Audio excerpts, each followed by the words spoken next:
The reason why we made it a 3-player game was simply we had 4 characters in the game, 4 cars, 4 drones, so to speak. If one player played the game by himself, obviously that was a shoe-in. You could have 3 computer-controlled cars, and that's how you could control the pace of the race through those drones, as we call them. 2 players was fine, even 3 players was fine. You always had that 4th player or 4th character to control the pace of the game.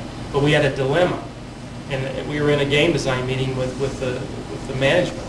If 4 players were playing the game, how in the world were we going to pace the game? We had no computer drone at that point because you didn't have a clock running down. We had no clock, and so then we had sorry. And the other thing was trying to come up with a cabinet where you had the ability to. The key with sprints were the fact that you'd learn the angle of the approach and your speed of your car, and you'd throw the wheel so that you'd slide around. And that was what sprint was all about. So trying to get 4 players with enough room with a steering wheel so they could all view one monitor was... Then they'd all be like spinning wheels, smacking each other. Which was really tough. So it was like, okay, 3 players is really good still. It's way more than 1. The real reason, when it finally was decided to be a 3-player game was simply because we had no way of knowing from a game design standpoint how to pace a 4-player game because there wasn't a clock in the game. And so magically we just said, oh, don't make it a 4-player game, make it a 3-player game. We have the 4th drone. So use our clock. Why didn't you put a clock in? Well, we talked about it, and we didn't want to. That would change the whole game design. We wanted the coin drop to be governed by pure competitiveness, racing against other players. If you win the race, you continue on without paying. If you lose the race, you pay. And so that was, it just followed on the coattails of the success of Gauntlet, being multiplayer.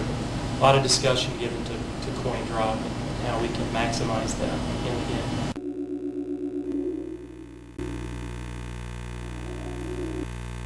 Think back to my Supersprint development system, and it was multi-layers of boards, wires running everywhere. It only worked if I had a coffee cup, a styrofoam coffee cup that I'd wedged in between the first 2 boards because if they were any closer, too much heat was being generated. Dave Weavenson Memorial Coffee Cup.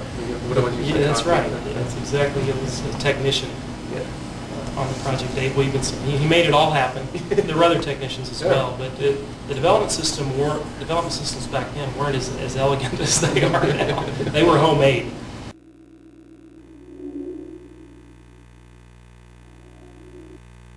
In Supersprint, we tried to add a little bit of perspective to the tracks over and above what had been done previously on the top-down views, and that is some of the turns on the tracks were banked.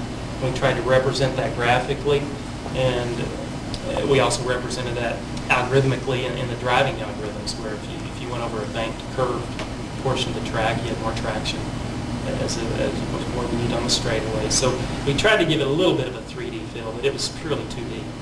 And it was, I guess, a couple of years there, it was the last of the 2D type.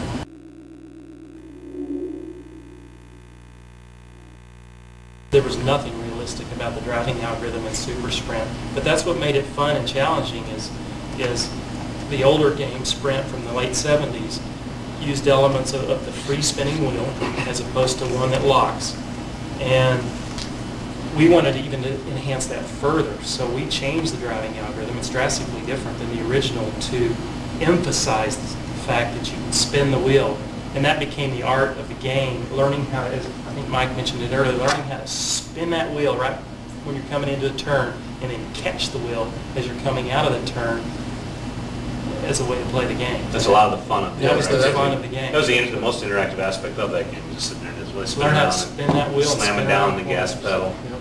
Grab those wrenches. And let me make one other comment about Gauntlet, and that was we saw the benefit of maximizing coin drop by building up your character. And so well into the project, we had decided to assign different attributes to the cars, being more traction, more acceleration, higher top speed. We took all of those attributes and made them a feature in the game. And that wasn't an original part of the design to do that.